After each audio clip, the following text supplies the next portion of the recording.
Jangan biarkan imanmu luntur. Dalam perjalanan mengikut Tuhan, ada masa-masa ketika iman kita terasa kuat dan penuh semangat. Kita mudah bersyukur, rajin berdoa, dan percaya bahwa Tuhan sanggup melakukan segala sesuatu. Namun, ada juga saat-saat ketika berbagai persoalan hidup datang silih berganti.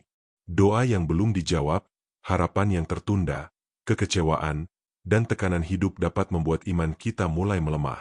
Jika tidak berhati-hati, kita dapat menjadi tawar dalam kehidupan rohani. Kita masih menjalani rutinitas seperti biasa, tetapi hati kita semakin jauh dari Tuhan. Karena itu, firman Tuhan mengingatkan kita untuk menjaga iman agar tidak luntur oleh keadaan yang sedang dihadapi. Alkitab berkata dalam Ibrani 10 ayat 35-36, "Sebab itu janganlah kamu melepaskan kepercayaanmu, karena besar upah yang menantinya. Sebab kamu memerlukan ketekunan, supaya sesudah kamu melakukan kehendak Allah, kamu memperoleh apa yang dijanjikan itu." Firman ini ditujukan kepada orang-orang percaya yang sedang mengalami tekanan dan penganiayaan. Mereka sedang berada dalam masa yang tidak mudah. Namun, mereka diingatkan untuk tidak melepaskan kepercayaan kepada Tuhan. Iman yang luntur tidak terjadi secara tiba-tiba. Seringkali hal itu dimulai ketika kita berhenti berdoa dengan sungguh-sungguh, mulai mengabaikan firman Tuhan, atau membiarkan kekecewaan bertumbuh di dalam hati. Sedikit demi sedikit, semangat rohani mulai padam. Karena itu, kita perlu menjaga hubungan kita dengan Tuhan setiap hari. Sama seperti api yang harus terus dijaga agar tetap menyala, demikian pula iman perlu dipelihara melalui doa, pembacaan firman Tuhan, dan ketaatan kepada kehendak-Nya. Petrus pernah mengalami masa ketika imannya diuji. Ketika melihat Yesus berjalan di atas air, Petrus dengan berani melangkah keluar dari perahu. Namun, saat perhatiannya beralih kepada besarnya angin dan ombak, ia mulai tenggelam. Pada saat itu, Yesus segera mengulurkan tangannya dan menolong Petrus. Kisah ini mengajarkan bahwa ketika pandangan kita lebih tertuju pada masalah daripada kepada Tuhan, iman kita dapat melemah. Sebaliknya, ketika kita terus memandang kepada Kristus, kita memperoleh kekuatan untuk tetap bertahan. Mungkin saat ini Anda sedang menghadapi keadaan yang membuat hati lelah. Mungkin ada doa yang belum dijawab atau pergumulan yang terasa begitu berat. Jangan biarkan keadaan tersebut membuat Anda menjauh dari Tuhan. Tetaplah datang kepadanya, meskipun hanya dengan doa yang sederhana. Tetaplah membaca firman-Nya, sekalipun hati sedang tidak bersemangat.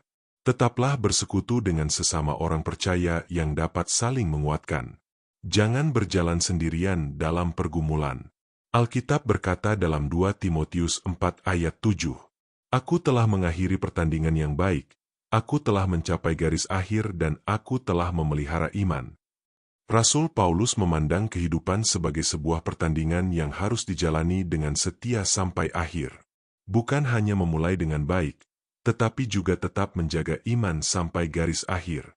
Kiranya kita pun memiliki tekad yang sama. Apapun yang sedang terjadi dalam hidup kita, jangan biarkan iman menjadi luntur. Peganglah janji Tuhan.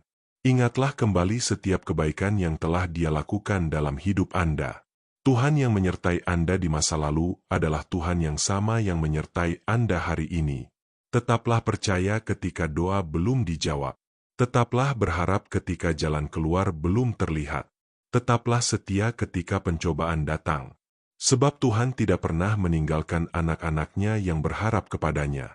Jangan biarkan imanmu luntur. Jagalah tetap menyala, karena di dalam Kristus selalu ada pengharapan, kekuatan, dan kemenangan bagi setiap orang yang tetap percaya kepadanya. Mari berdoa. Bapa di surga, terima kasih karena kasih-Mu tidak pernah berubah. Ketika kami merasa lelah dan iman kami mulai melemah, tolong kami untuk tetap datang kepadamu. Perbaruilah semangat kami untuk berdoa, membaca firman-Mu, dan hidup dalam ketaatan kepadamu. Kuatkan hati kami agar tidak menyerah oleh berbagai tekanan hidup. Ajarlah kami untuk terus memandang kepada Kristus dan memelihara iman sampai akhir. Kami percaya bahwa Engkau setia menopang setiap langkah kami. Di dalam nama Tuhan Yesus kami berdoa. Amin. Terima kasih sudah mengikuti renungan hari ini. Jika renungan ini memberkati, jangan lupa untuk like, subscribe, dan bagikan kepada orang-orang di sekitar Anda agar semakin banyak jiwa yang dikuatkan melalui firman Tuhan. Kiranya Tuhan memberkati kita semua.